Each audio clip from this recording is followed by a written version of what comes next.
বাংলা ভাষায় কথা বললেই বাংলাদেশি সন্দেহে হেনস্থা করা হচ্ছে বলে অভিযোগ। তা নিয়ে তোলপাড় রাজ্য রাজনীতি।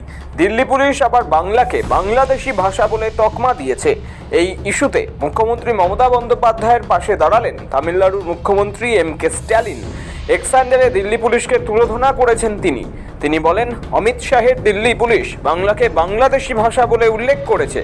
যে ভাষায় জাতীয় সঙ্গীত লেখা হয়েছে সেই ভাষাকে সরাসরি অপমান করা হয়েছে।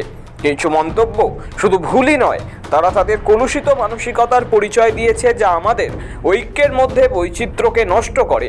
মমতা বন্দ্যোপাধ্যায়কে ট্যাগ করে স্ট্যালিন লেখেন, অহিন্দি ভাষাকে অপমানের বিরুদ্ধে দাঁড়িয়েছেন বাংলার মুখ্যমন্ত্রী। বাংলা ভাষা এবং বাংলাভাষীর রক্ষা কবচ হিসাবে দাঁড়িয়েছেন।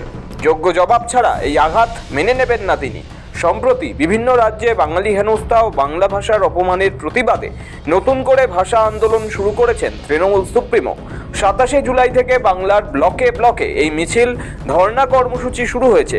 রবীন্দ্রনাথের মাটিতে নিজে হেঁটে সেই আন্দোলনের সূচনা করেছেন তিনি। তারই মাঝে বাংলা ভাষাকে বাংলাদেশি ভাষা বলে বিতর্কের মুখে দিল্লি পুলিশ। যা নিয়ে এত বিতর্ক, এক্স হ্যান্ডেলে দিল্লি পুলিশের সেই বিতর্কিত চিঠিটি পোস্ট করেছে রাজ্যের শাসক দল। তাতে উল্লেখ, বাংলা অনুবাদক দরকার দিল্লি পুলিশের। কারণ কয়েকদিন আগে দিল্লি পুলিশ বাংলাদেশি সন্দেহে 8 জনকে আটক করে। তাদের কাছ থেকে বেশ কিছু নথি বাজেয়াপ্ত করা হয়েছে। আর সেসব নথিগুলি বাংলা ভাষায় লেখা। সেসব নথির তথ্য যাচাইয়ের জন্য একজন অনুবাদক প্রয়োজন।